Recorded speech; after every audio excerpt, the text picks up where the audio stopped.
Magandang po sa inyong lahat mga kaibigan. Good morning po sa inyong lahat ngayong araw ng Sabado, Petsa 5, buwan ng Hulyo, taong 2025. And nandito po ako sa Fontana di Trevi, one of the most famous fountain in the world. Umpisa pa kahit lalo na nung sinaunang panahon, pati hanggang ngayon pa po. Although meron na mga naglalabasan ng mga magagandang fountain, lalo na po dyan sa Dubai, pero subalit ito'y nananatili pa rin na pinakamaganda na fountain sa buong mundo. Yan, dahil po sa kanyang pagkakagawa, sa kanyang ukit. Kasi kahit yung sinaunang panahon, ito pa rin po hanggang ngayon ang talagang isa sa nangunguna. Binabalik-balikan ito ng mga turista na galing sa iba't ibang bansa. Ayan, kahit nakarating na sila dito, babalik-balikan pa rin. Ngayon, hindi na po ako doon dati madaling makapasok doon sa baba. Kaya lang ngayon, hindi na basta-basta makakapasok, matatagalan na. Kasi nilagyan na po ng barikada, ay kailangan ng pumila. Kailangan na pong pipila. Dati, wala. Ngayon, siguro kasi lagi marami ang bisita. Kaya, ayan, hindi na po, nilagyan na po ng barikada. At saka meron ng nagbabantay. May mga nagbabantay. At doon din si baba, meron nagbabantay yung nagpipito. Kung naririnig nyo, meron pumipito. Ayan, kung halimbawa umupo ka doon, pag umupo ka doon sa gilid, ay pipituan ka na yung magbibisel. Kasi bawal mo po. Bawal mo po dyan. Kasi tapos pag halimbawa pumunta ka doon, maligo ka doon, ako po, ang mahal ng ang mahal ng ano niyan, ang mahal ng multa.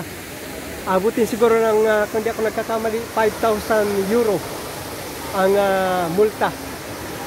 5,000 euro ang multa. Yan.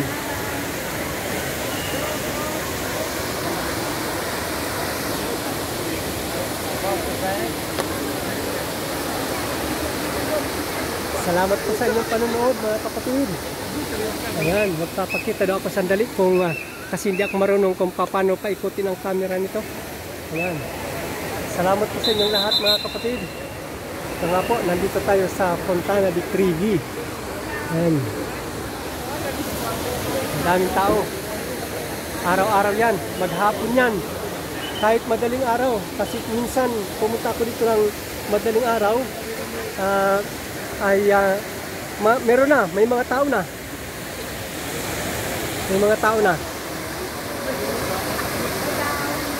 Ayan, shoutout po kay Langga na Josela in Hong Kong. Galing siya dito dati. Sayang, hindi kami nagkita. Ayan.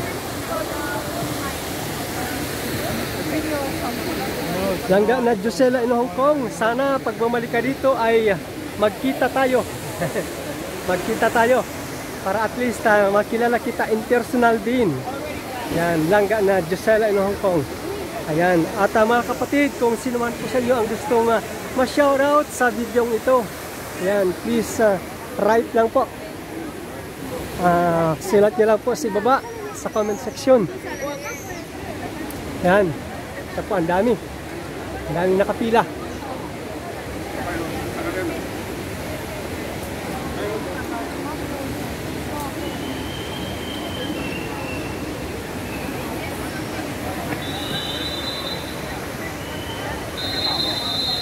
Ayan, meron nag-visa lagi. Kasi siguro meron naupo doon, naupo. Pag nagpapapicture ba? Pag nagpapapicture, umuupo. Ay bawal po talaga umupo doon sa ano. Doon sa ano doon sa may tubig. Dati nakakababa, mabilis ako bumaba diyan dati. Ang dali lang bumaba diyan dati. Kaya lang pipila ka na. Kasi meron na pong barikada. Yan o, kung napapansin nyo, ay kaya lang hindi nyo napapansin sa video, merong mga patak-patak. Yan, mga itim-itim yan. Mga coins yan, mga coins. Mga coins. Marami nagsasaboy ng coins. Yan, patalikod para alam naman natin kapag ka merong mga fountains sinasabuyan ng coins, sabi nila sa kanila ay pampa ano daw, yung blessing. Yan. Ang ganda ng pagkakaok ito, no?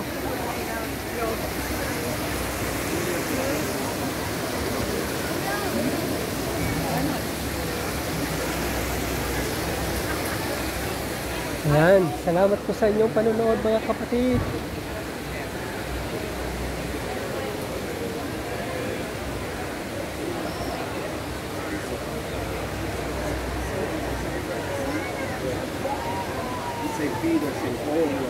Just grab the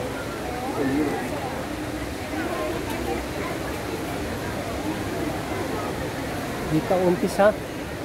Dito ang umpisa ng pila. Yan o. Ayan. Ayan. Kaya nandito tayo sa Fontana di Trevi. Trevi Fountain.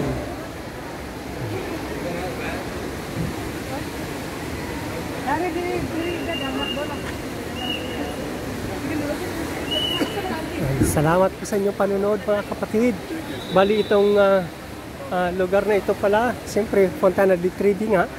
Pero ibig sabihin ito ay nasa, pag tinignan nyo sa Google Map, pag mag-search kayo sa Google Map, nandito sa Piazza di Trevi.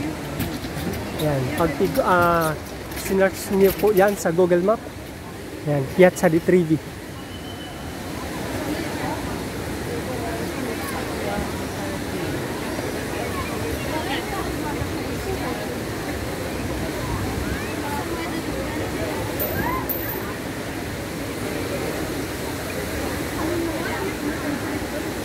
Ang daming coins dyan. Halos umaabot na mga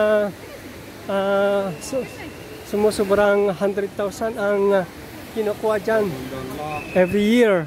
Tapos yun po ay nilalagay sa charity. Nilalagay po sa charity. Kaya yung iba naman, nagko-comment yung iba, sayang naman daw kung bakit nilalagay doon nilalagay ang pera doon, ang mga coins. Pero hindi po nila alam. Pag search nyo po kahit sa Google, kahit sa AI, pag search nyo po sa ChatGPT, kung saan napupunta yung mga coins na pinupunta dyan, yun po ay nilalagay sa charity. Kaya yung iba na nagsasabi na sayang naman daw, yung nilagay, hindi po yun nasasayang. Kasi nilalagay po ng gobyerno ng Italia, nilalagay po sa charity yung naiipon ng mga coins na sinasaboy dyan. Nag-wish yung mga turista. Ayan. Salamat po sa inyong lahat, sa inyong panonood. Mga kapatid, tayo po ay nakaka 9 minutes na. Gustuin ko lang pong maging 10 minutes. Maraming salamat po. Uy, ang sarap. Charkasi personali.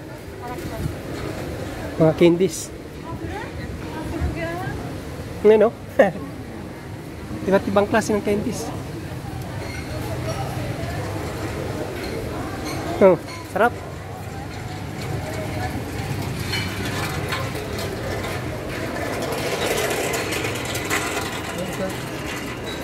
Ito rin, no? Yung mga gusto rin bumili ng souvenir. Ayan. Tingnan nyo, oh. Ayan, no? Tigdos, €2, one piece €2, and 6 pieces, €10. Ayan. Ayan o.